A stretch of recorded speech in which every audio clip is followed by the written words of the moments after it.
एक बार की बात है। एक छोटे शांत शहर में सड़क के अंत में एक रहस्यमय पुराना घर था।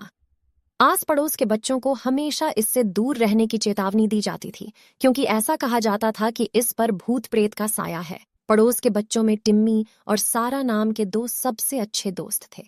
वे अपनी बहादुरी और जिज्ञासा के लिए जाने जाते थे। जहां भी उन्हें रोमांच मिलता था, वे हमेशा रोमांच की तलाश में रहते थे। एक धूप भरी दोपहर में जब वे पार्क में खेल रहे थे, टिम्मी और सारा ने कुछ बड़े बच्चों को प्रेतबाधित घर के बारे में बात करते हुए सुना। उत्सुकतावश उन्होंने डरावनी कहानियों के पीछे की सच्चाई को उजागर करने के लिए एक साहसिक कार्य शुरू करने का फैसला किया। जैसे जैसे शाम होती गई, आसमान में अंधेरा छा गया और खाली सड़कों पर तेज हवा चलने लगी। हाथ में टॉर्च लेकर टिम्मी और सारा पुराने घर की ओर बढ़े।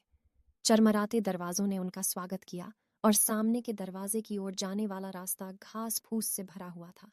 जैसे ही उन्होंने अंदर कदम रखा, अचानक उन्हें ऊपर से एक धीमी सी फुसफुसाहट सुनाई दी।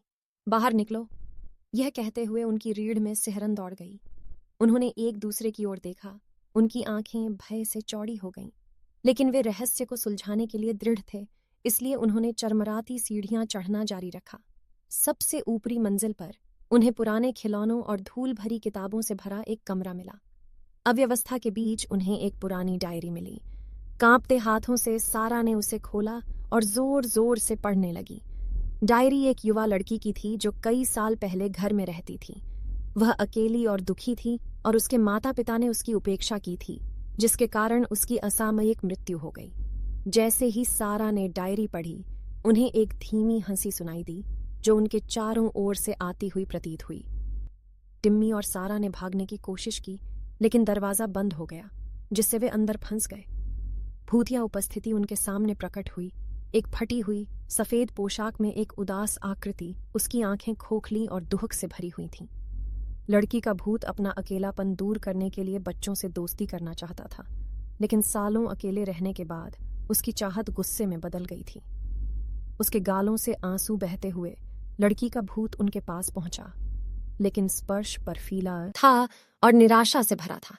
टिम्मी और सारा को एहसास हुआ कि उन्हें भूत को शांति पाने में मदद करनी होगी। उन्होंने उस पर दया दिखाई, कहानियां साझा की और उसकी दुहक भरी कहानी सुनी। जैसे जैसे उन्होंने एक साथ समय बिताया, भूतिया लड़की को आराम महसूस होने लगा। उसका गुस्सा कम हो गया। उनकी मदद से आखिरकार उसे वह शांति मिल गई जिसकी वह लंबे समय से तलाश कर रही थी। घर की प्रेतबाधित उपस्थिति फीकी पड़ गई और अंधेरा वातावरण दूर हो गया। टिम्मी और सारा ने राहत और उदासी के मिश्रण के साथ पुराना घर छोड़ दिया। उन्होंने न केवल अपने डर पर विजय प्राप्त की, बल्कि एक खोई हुई आत्मा को सांत्वना पाने में भी मदद की। उस दिन से उन्होंने अपनी दोस्ती को और भी अधिक महत्व दिया, यह जानते हुए कि सच्ची बहादुरी न केवल अज्ञात का सामना करने में है, बल्कि जरूरतमंद लोगों के प्रति दया दिखाने में भी है।